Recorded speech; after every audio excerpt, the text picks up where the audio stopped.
모건 스탠리에서 이제 오늘자 리포트가 나와서 제가 네. 업데이트를 시켰는데 22년도 시장 캐파가 20억 달러 정도. 근데 이게 성장률이 굉장히 큽니다.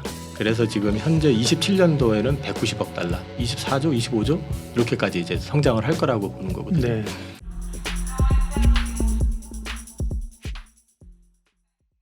안녕하십니까. 예민수의 경제토크. 오늘은 하이투자증권 이영훈 이사님과 투자의 아이디어를 찾습니다. 반도체는 주도주 가운데 주도주인데요. 반도체 이야기 좀 깊게 하도록 하겠습니다.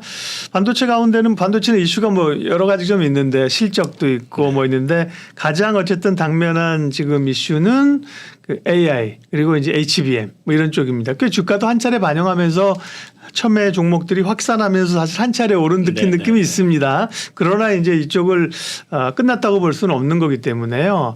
이 AI가 불러온 바람 또 HBM의 향후 수요 경쟁 상황은 어떨지 말씀해 주세요. 네. 일단 자료를 제가 준비를 했는데 네. 이거는 기술적인 측면보다는 좀 일반적인 측면에서 좀 투자자들이 이 정도만 이해하시면은 이쪽에 대해서는 좀 어느 정도 감을 잡으실 수 있겠다 싶은 정도까지만 준비를 했습니다. 네.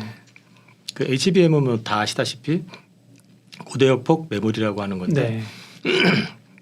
이거는 이제 메모리 성능 이게 쉽게 말하면은 그 정보의 통로를 갖다가 확장을 시켜가지고 정보가 원활히 왔다 갔다 할 수 있게끔 네. 만들기 위해 가지고 이제 TSV 공법을 통해 가지고 이제 메모리를 적층한 데서 이제 홀을 내 가지고 거기에다가 이제 굴이라든지 이런 걸 넣고 거기서 데이터 전송을 이제 할 수 있게끔 하는 건데요. 네. 이게 이제 낮은 전력 소모, 작은 칩을 이용해서 면적과 컨트롤러의 면적을 갖다가 작게 만드는 그런 이제 메리트가 있고 이런 부분들을 가지고 이제 그 사실은 HBM이 이번에 생긴 게 아니라 예전에 있었던 건데 그러게요. 네. 거의 이제 사용이 되질 않았었고 시장이 커지질 않다 보니까 삼성전자 같은 경우는 하다가 이제 개발을 중단을 했고 이제 하이닉스는 계속해서 유지를 하다가 이번에 이제 이게 포텐셜이 터지면서 네. 이제 시장을 어쨌든 아직은 크지는 않지만 장악을 하고 있는 그런 상황이거든요. D램을 여러 개로 수직으로 연결해 가지고 기존 D램보다 처리 속도를 훨씬 높은 이 정보의 처리 속도를 훨씬 높인 제품이라고 이렇게 이해를 하시면 될 것 같습니다. 네. 쌓아 올려서 그죠? 네. 쌓아 올리는데 우리가 어떻게 생각하면 쌓아 올리면 층수가 높아지는 것 같은데 실제로는 이제 데이터가 다니는 통로 길이 넓어지는 거죠. 그렇죠. 그렇죠? 표현을 하게 되면. 맞습니다. 네. 그래서 이제 관련된 얘기를 하는 거고요. 그러면 이 지금 그리고 쌓아 올리는 것도 기술이 계속 발전하겠네요. 거기서 예를 들면 더 쌓아 올린다든지 그죠? 그럴 수도 네. 있고 지금 현재 제가 그 출시가 됐네 내년부터 매출이 되네 아직 이제 출시는 했는데 아직 매출이 안 나왔네 지금 나오고 있네 하는 약간 노이즈가 있긴 한데 하이닉스가 지금 HBM3 3요. 네. 요거가 지금 이제 개발이 됐고 상용화가 되고 지금 주문을 받고 있는 건 맞는데 일부에서는 이게 지금 현재 매출로도 일부 인식이 되고 있다고는 들었는데 또 일부에서는 올해는 매출로 반영이 안 된다는 말이 지금 있더라고요. S3가 지금 본격적으로 팔리는 그런 단계는 아직 아니군요. 네. 그게 이제 새로 개발됐다라는 얘기죠. 네. 그게 이제 본격화된 거는 아직은 아닌 것 같아요. 네. 그런데 이제 이것이 보면은 12개를 갖다 쌓아놓은 거거든요. 네. 12개를 쌓아놨고 그 다음에 이제 여기에 이제 노드라고 하는 용어가 이제 좀 표현을 쉽게 하면은 정보 출입구 데이터가 좀 왔다 갔다 하는 길을 말하는 거고요. 이게 이제 1024개의 노드가 이제 만들어지게 되고요. 예. 이게 이제 이 HBM이 보통 통상적으로는 GPU 옆에 4개가 위치를 합니다. 지금 여기서 말하는 GPU라고는 엔비디아 거를 이제 말씀을 드리는 네. 거죠. 이제 이거를 보통 이제 하다 보니까 이 GDDR6라고 하는 거는 이제 그래픽 카드에 이제 사용되는 메모리 같은 건데 이거 12개하고 이거 1개의 용량이 비슷하다고 보시면 됩니다.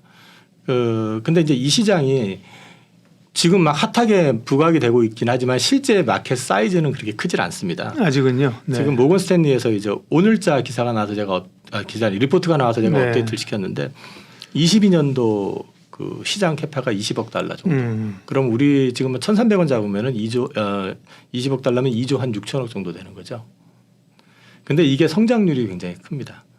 그래서 지금 현재 27년도에는 190억 달러. 그러면 이제 24조, 25조 이렇게까지 이제 성장을 할 거라고 보는 거거든요. 네. 그렇게 되면은 이제 문제는 그러면 매출 그거는 사실 삼성전자 매출에 비하면 아무것도 아니네 이렇게 볼 수가 있는데 지금 DDR4 가격하고 DDR5 가격을 비교해봐도 4 대비 5가 가격이 더 높겠죠. 높죠, 훨씬. 네.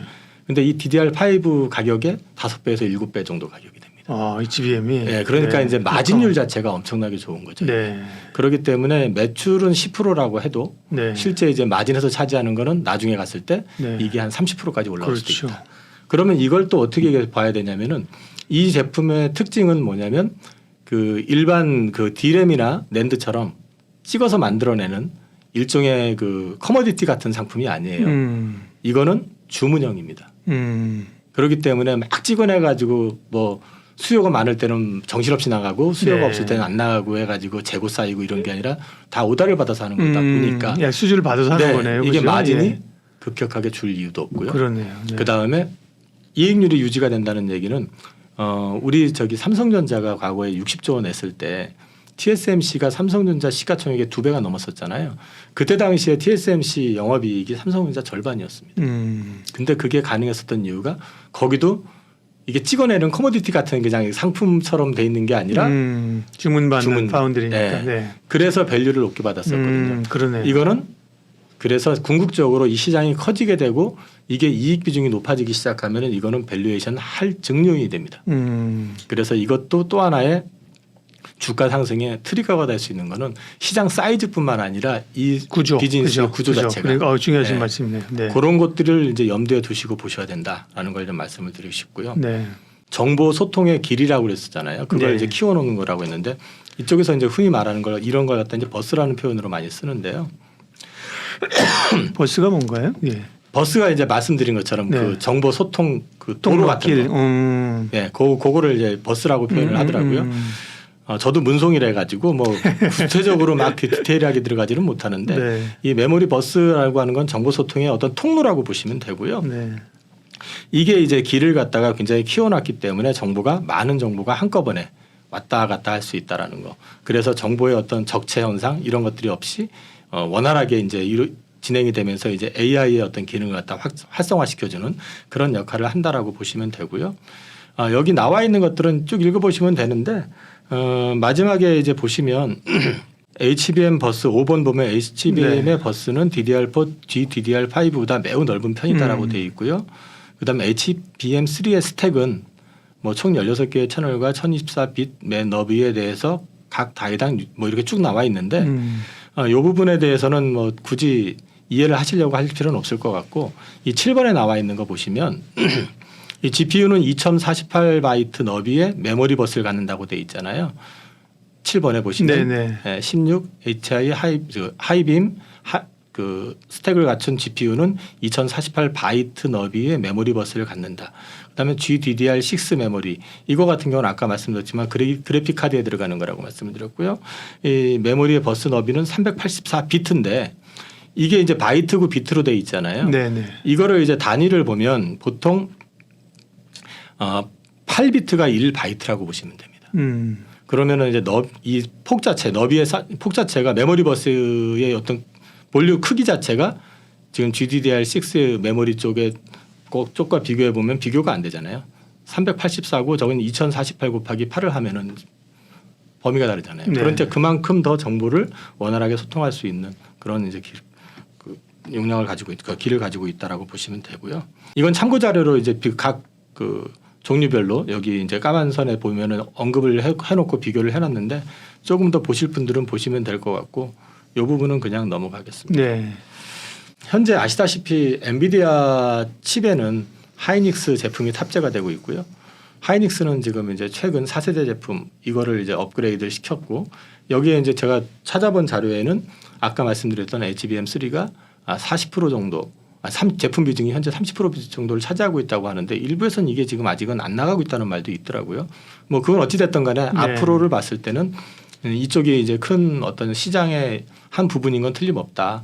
그리고 이거를 갖다가 이제 굳이 정성 속도를 갖다 생각해 보시라는 측면에서 이 4세대 제품 같은 경우는 영화 163편을 1초에 전송이 가능하답니다. 무시무시하네. 옛날에 영화 한 편 다운 받으려면 이렇게 다운받는 동안 기다려야 되는데 그죠? 네. 한 편에 1초가 아니라 1초에 163편을 데이터가 간다니까. 엄청난 거죠. 엄청나네 진짜.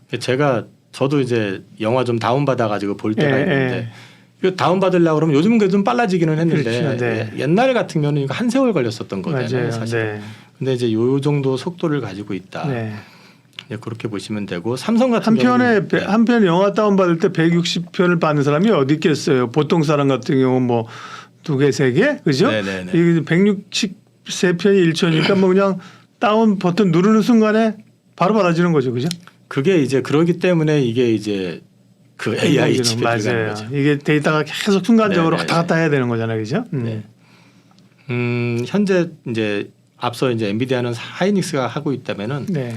삼성 같은 경우는 이제 연결이 되어 있는 건 AMD 쪽입니다. 음. AMD 쪽인데 지금 현재 GPU 업계 2위고요. AMD가 이번에 이제 출시 발표를 했었고요. 약간의 차이는 좀 있습니다. 약간의 차이는 있고 실제로 이제 내용을 좀 뜯어보면은 AMD 쪽은 그 HBM 쪽으로 얘기를 하면은 사용량 기준으로 봤을 때는 AMD가 더 잘 돼야 됩니다. 이쪽에 더 이제 많이 비중을 좀 실어가지고 제품을 개발을 했기 때문에 엔비디아 같은 경우는 뭐 한 4대 아까 칩 하나에 4개가 붙어야 된다 그러면 얘는 네. 그거 이제 배 이상이 붙어야 되는 이제 그런 구조로 이제 만들어놨고요. 이 부분들 때문에 사실은 AMD가 앞으로 시장을 어떻게 이제 진입을 하고 활성화 장악을 해나가면서 키워나가느냐를 좀 주목해볼 필요가 있다. 특히 HBM 시장이 커지게 되면 이 부분을 이제 주목을 할 수밖에 없는 이유 중에 하나가 그렇게 될 경우는 엔비디아 칩 자체가 워낙에 비싸가지고 지금 사실은 대안으로서 지금 AMD가 나올 수도 있고 이게 시장을 일정 부분 잠식을 할 수 있다고도 지금 기대를 하고 있거든요. 그러면 AMD의 선택은 결국은 자기네 제품을 계속 업그레이드해서 칩값을 높이는 전략 말고 그 비용을 좀 이제 전체적으로 좀 다운을 시키려고 그러면 결국 HBM을 더 많이 사용하는 칩으로 약간 진화를 하면서 업그레이드 시킬 가능성도 있다는 측면에서 요건 지켜보셔야 될 부분이 있고 국내에서는 네이버가 이제 7월 달에 하이클로버라고 해서 AI 서비스를 이제 그렇죠. 시작을 예. 하죠. 요거는 삼성전자가 지금 같이 개발을 하고 있습니다. 그래서 이제 네이버의 어떤 향후 움직임도 지켜보실 필요가 있다. 그렇게 이제 말씀을 드릴 수 있을 것 같고요. D램만 놓고 봤을 때는 향후 3년 내 매출 비중의 50% 이상으로 이제 HBM이 그래서 커질 수 있을 거다라고 기대를 하고 있는 것 같습니다. 이제 지금은 우리가 HBM이 하이닉스가 마켓 시어도 잘해주시는 거 보면 더 많은 것 같고 엔비디아 쪽하고도 제품을 씁니다만 삼성도 뭐 만만치 않게 여기에 대해서 인지를 한 것 같습니다. 이제 그렇죠. 돈이 된다는 걸 알기 때문에 뭐 결코 우리가 그렇게 뒤처지는 게 아니야. 신제품 낸다. 굉장히 좀 속도가 좀 삼성도 발등에 좀 불이 떨어진 것 같던데요. 지금 마켓 네. 점유율을 보면요. 네. 하이닉스가 50%고요. 예. 삼성이 40%고요. 그 다음에 10% 정도가 이제 마이크론인가요? 네. 예. 마이크론은 사실 이제 비중이 거의 미미하죠. 마이크론 외 플러스 알파가 나올 수 있으니까. 근데 이제 아까 이제 HBM3라든지 이런 쪽 같은 경우는 이제 100%다 이제 엔비디아에서 다 쓰고 있고 그쪽으로는 얘쪽이 개발을 아직 못했기 때문에 삼성이 들어가지 못하고 있지만은 그것도 이제 금방 따라붙을 수 있는 기술이다라고 이제 말씀을 하셨고 그 다음에 아무래도 이런 것들 개발하고 시장을 키우려면 필요한 게 자금력이잖아요. 그렇죠. 자금력에서는 이제 하이닉스보다는 아무래도 우위에 네. 있으니까 당연히 삼성이 우리가 이 시장도 가져갈 수 있어라고 지금 얘기를 하는 또 거죠. 되는 시장 들어가서 거기서 물량으로 시장 따라잡는 게 삼성의 또 사실 좀 표현이 미안하지만 또 중요한 전략이잖아요. 예. 뭐 그렇게 성장을 해왔고요. 그러니까. 예. 그래서 이쪽 시장은 뭐 어찌 됐든 하이닉스, 삼성 둘 다 잘 됐으면 좋겠고 이게 이제 또 다른 차별점이 돼주면 앞서 말씀을 못 드렸지만은 이 TSV 기술 관련해 가지고 이걸 도입을 해 가지고 상용화 시키는 데까지 삼성도 상당 기간 애를 먹었었습니다. 이 얘기는 무슨 얘기냐면은 이 시장에 중국 업체들이 이제 반도체 시장에 진입을 해서 D램 뭐 아직은 좀 초보급 베이스가 낮은 것들이지만 뭐 낸드도 한다 이러고 있는데 이 시장의 하나의 어떤 허들이 될 수도 있다 이게 HBM이. 그래서 이제 그 중국 애들이 그걸 다시 들어오려면 그만큼 또 따라붙으려면 시간이 많이 걸리는 그런 점에서 좀 여담이긴 합니다만 사실은 반도체 미중 간의 반도체 분쟁 그걸로 인해서 뭐 우리는 상당히 드십시오.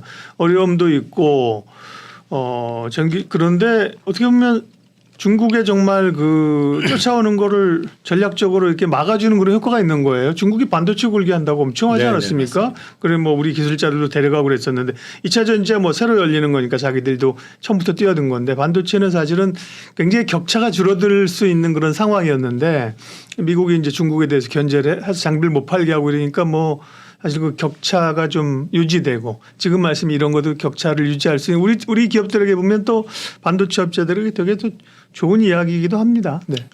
미국이 어떤 측면에서 우리나라를 좀 도와준 측면이 분명히 있습니다. 네. 사실 2차 전지만 하더라도 중국 같은 경우도 기술만 쏙 빼가고 사실상 우리 엔지니어들 뽑아가지고 만든 거잖아요. 그래서 중국 시장 자체에서 우리나라 제품이 쓰이지 못하게 자기네 제품에 대해서 보조금을 다 뿌려버리고 그러니까 볼륨을 키워놔 버리니까 만약에 미국이 그런 거 없이 전기차 시장에 들어온다 그러면 우리가 아무리 기술이 좋다고 해도 거기를 치고 들어가는 데는 가격 경쟁이 붙게 되니까 그렇죠. 안 되는데 네. 미국이 이제 소위 말해서 디커플링 네. 뭐 디커플링이 아니라고 하지만 사실 디커플링이잖아요. 그러니까 디커플링을 시도해 주는 덕에 우리 기업들한테는 순통이 트인 거고 시장을 새로 개척할 수 있는 룸이 물론 뭐 우리를 위해서 미국 그런 건 아닙니다. 당연히 그렇죠. 결과론적으로 나타나는 거 그런 국제 정세에서 어떻게든 좌우지간 변화에 살아남아야 된다 이 얘기를 하고 싶어서 그 얘기를 했고요. 예, 얘기 또 좀 더 이어가시죠. 네.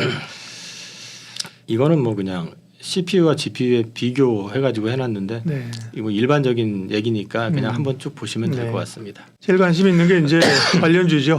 그래서 뭐가 관련이 있나 이제 처음에는 몇 개 없었어요. 그죠? 이스페타시스 정도가 참 부각됐다가 다음에 또 뭐가 있지?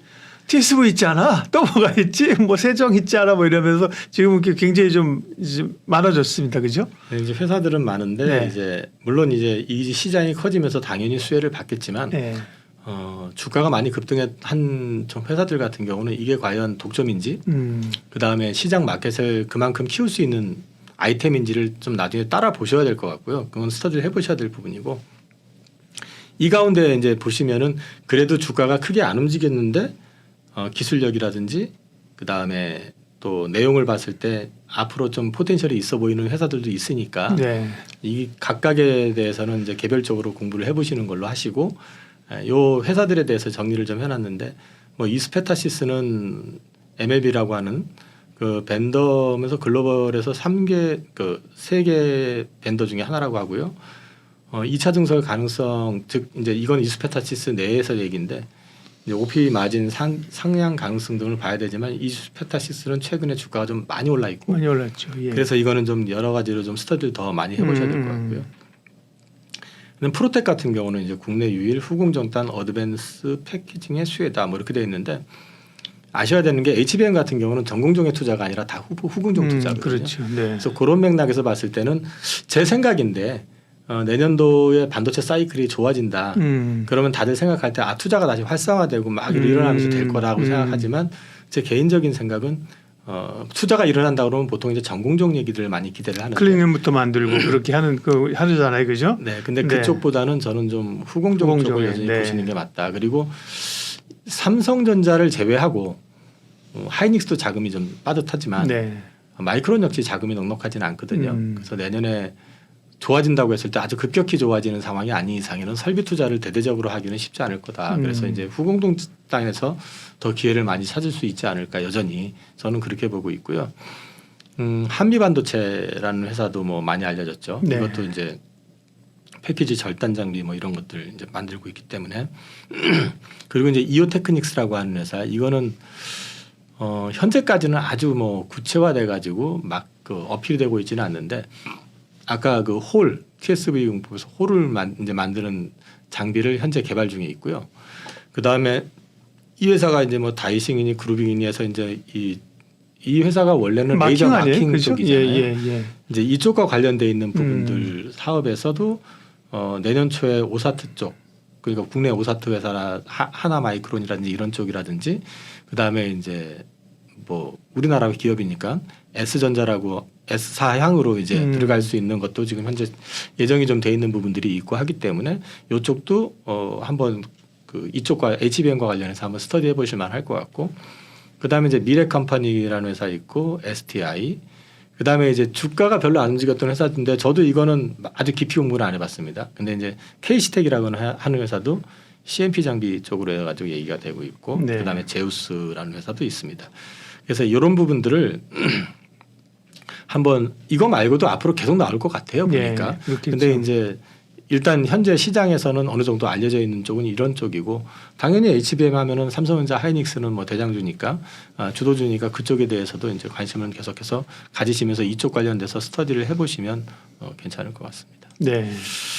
HBM 관련주를 정리를 해주셨고요. 네. 요거 이제 앞서 말씀드린 것처럼 AMD가 그 MI300X라고 하는 최첨단 AI GPU를 개발을 했고요. 이거는 이제 엔비디아 제품 대비해서 한 많게는 한 5배 정도까지 3배에서 5배 정도라고 하는데 어떤 게 맞는지 모르겠지만 메모리 용량이 192GB 메모리를 가질 것을 강조했다. 그래서 이 제품이 상용화되고 시장을 장악을 하기 시작하게 되면 HBM에 대해서 소위 말해서 이제 그 수요가 더 커질 수 있는 우리나라 입장에서 봤을 때는 이쪽이 더 커지는 게 좋을 수 있다. 일단은 그 아마존 클라우드 업체 중에서 AWS라고 있는데 이게 이제 아마존이죠. 여기는 AMD를 가지고 이제 서버를 AI 서비스를 하겠다라고 이제 발표를 했습니다. 그래서 이쪽 시장도 주목해 보실 필요가 있다라는 측면에서 제가 그리고 지금 이게 뭐 HBM의 경쟁 관계 아니라 HBM의 수요가 늘어난다는 측면이라는 거죠? 그렇습니다. 네네. 정리가 됐고요. 예. 그다음에 이제 HBM하고 D램과 비교를 했던 거는 이거는 이제 엄브렐라 리서치에서 정리해 놓은 거를 제가 도표화를 시켜 놓은 거거든요. 네. 이거는 뭐 일일이 다 이렇게 설명시켜 드리는 것보다 그냥 읽어 보시면 어떤 내용인지. 아까 이제 사이클도 HBM은 수주 베이스라는 거 네, 그래서 네. 과잉 가능성이 낮고 이거는 D램은 커머디티 성격이기 때문에 사이클 원자재처럼 사이클이 있다라는 거 그런 내용이 있고 가격 민감도 역시 비탄력적이다. 그다음에 수요가 지속되는 거고 이거는 탄력적이고 가격 상승하면 수요가 감소하는 이제 그런 관계가 있기 때문에 이 부분에 대한 것들도 한번 살펴보실 필요가 있다. 그리고 HBM 같은 경우는 매년 신제품이 나온다. 그래서 GPU도 신상품이 계속 출시가 되기 때문에 가격 프리미엄은 계속해가지고 유지가 된다. 근데 D램도 뭐 DDR4, 5 나오긴 하지만 이게 매년 나오는 건 아니잖아요. 그렇죠. 그죠? 전환이 될 때까지는 네. 이제 신개념 개념이 낮기 때문에 그러니까. 가격은 해가 가면서 계속해서 네, 떨어지죠. 네. 이런 차이가 있다라는 정도 말씀드리면 될 것 같습니다. 마지막으로 HBM이 주는 어떤 기대 요인 정리를 해놨는데요. 이제 그거는 앞서 말씀드렸던 내용들을 간단하게 다 이렇게 적어놨던 겁니다. 향후 이제 여기 보시면은 밑에서 두 번째 줄 보시면 DDR5 대비 가격이 5배에서 7배 정도 비싸고 공급 기준으로 했을 땐 2%. 근데 이 공급 기준으로 수량 기준으로 했을 때 시장에 대해서 2% 정도밖에 안 되는데 매출 기준으로 보면 이게 10%를 차지한다는 거죠. 단가가 높으니까. 그러니까요. 네. 그러면 마진도 당연히 높다라는 거죠. 그래서 이거는 이제 앞으로 2027 여기 25년으로 있는데 앞에 제가 이제 자료 오늘자 발표된 거 업데이트된 거 보면 27년 기준으로 했을 때는 D램 내 비중이 한 50%까지 늘어날 수도 있다라고 이제 보고 있습니다. 그래서 이쪽 시장은 반도체 이번에 이제 바닥을 확인하고 돌아서는 데 있어서 생각보다 굉장히 중요한 역할을 할 것이다 앞으로도. 네. 그래서 주목하셔야 된다는 측면에서 말씀을 드렸고요.